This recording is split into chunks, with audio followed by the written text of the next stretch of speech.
Yeah. Thank you. Just hope everybody had a good Thanksgiving. I had a pretty tough one. As mentioned before, getting the news that Dr. Odell Owens shockingly passed away.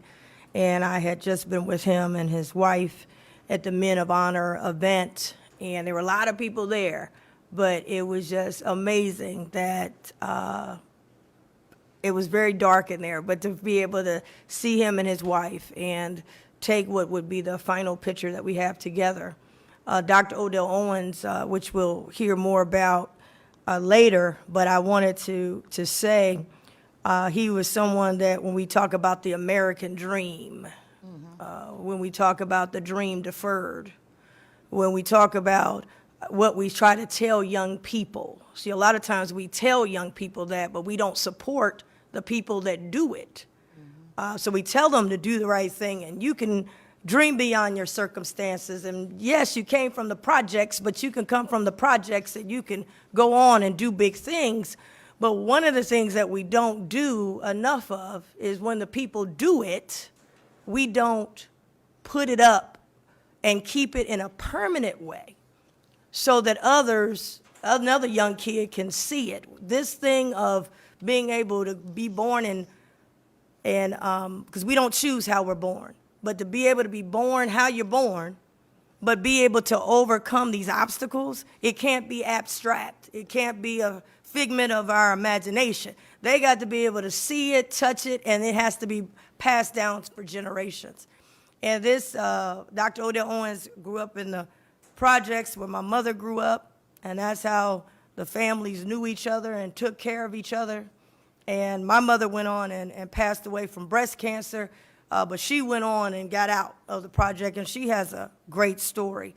But he would always be close when my mother died about all the things that how my mother helped inspire him, and he inspired my mother. And my mother would always tell me, wow, look at Dr. Odell Owens. Man, he came from right down here in the block where they had an incinerator.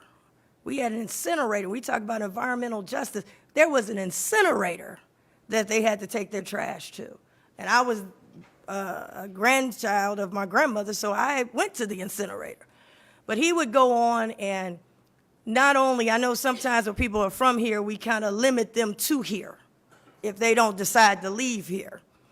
We only think of them globally if they leave. If you end up staying, we begin to localize and downplay your accomplishments. And we've got to stop doing that if a person chooses to stay here. But he was global, and there are children who are now adults because of him and his invention. But to come from the projects and go to Ivy League schools at a time when it was very tough to get in Ivy League schools, and then have an invention for couples who couldn't have children. At that time, if you couldn't have children, it's over. You just couldn't have them. Not like all the things that they have available possibly today, other opportunities. But he came up and helped invent something that created life. And most people could just stop right there. They ain't got to do nothing else. It's over. When I think of Dr. Fauci and all them, I look at Dr. Odell Owens on that level. But he chose to stay here. If he had left, he'd probably be up there with Dr. Fauci and everybody because of that one invention of life. But then he went on and he was committed to the community. And he did many things here, many first. Elected officials, you couldn't look like us in terms of African Americans, be elected countywide. When he was growing up, you couldn't even work at the county if you were not a bona fide Republican. My mother got the job and then was told, oh, you're not qualified now because you're not a Republican. So people like us couldn't even be here. And then he went on to win and bring people together of Hamilton County, Democrats, Republicans, independents, and got more votes than most of a lot of people at that time, and became the coroner. I think there was a little problem before where there was something with some pictures being taken. So the coroner, we had made some not good news, and they said, let's bring in some new blood. And Dr. Odell Owens came and restored the respect of that office. But he didn't stay in the office. He said, I got to go to the streets. I'm trying to stop the bodies from coming here. And I remember there was so much crime and shootings almost every single day. And I remember Dr. Odell Owens, I had this idea. I said, we want to do one day memorial. If you care about your loved one, that day, ceasefire. And we had a press conference over where now Walker Funeral Home. And it's unusual that the coroner, he said, I got your back. He was there. And we all came together, and that day was not one shooting in all of Hamilton County. So he was one that he wasn't waiting till your body came in. He was trying to stop the bodies from coming in. And it's just a major loss because even with all those accolades, and you'll hear people, you heard the prosecutor talk highly, you've heard, of course, us talk highly, the community, he can go up and he can go down, the medical folks. He was more than a community leader. I want to clear that up. Just because you go back to the community, you're not limited to just the community. This man developed life. There's people walking around right now because of his discovery and invention. We always honor inventors. America was founded with inventors. He was an inventor. And so when I got the news, it crushed me because here's a man who walked high but didn't walk so high that he couldn't be with the common people.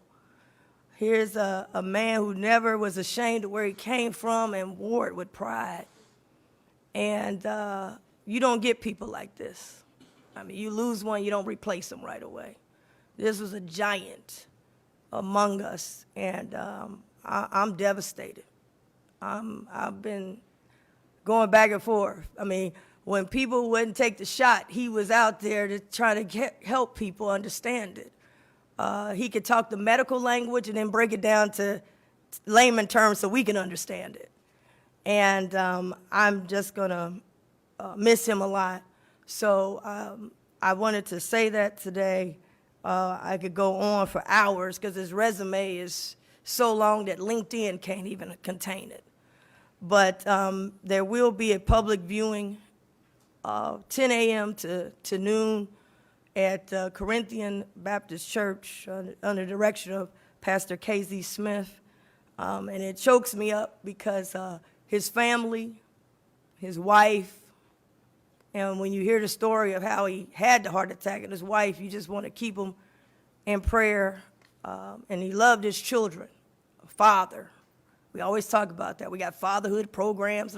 This man was a father, not absent. This man was a husband, not absent. This man was a role model. And so please pray for them. I know them very well, and it's tough. It's real tough. So, and to have it around the holidays, my mother died around the holidays. It just makes the holidays different. In addition to that,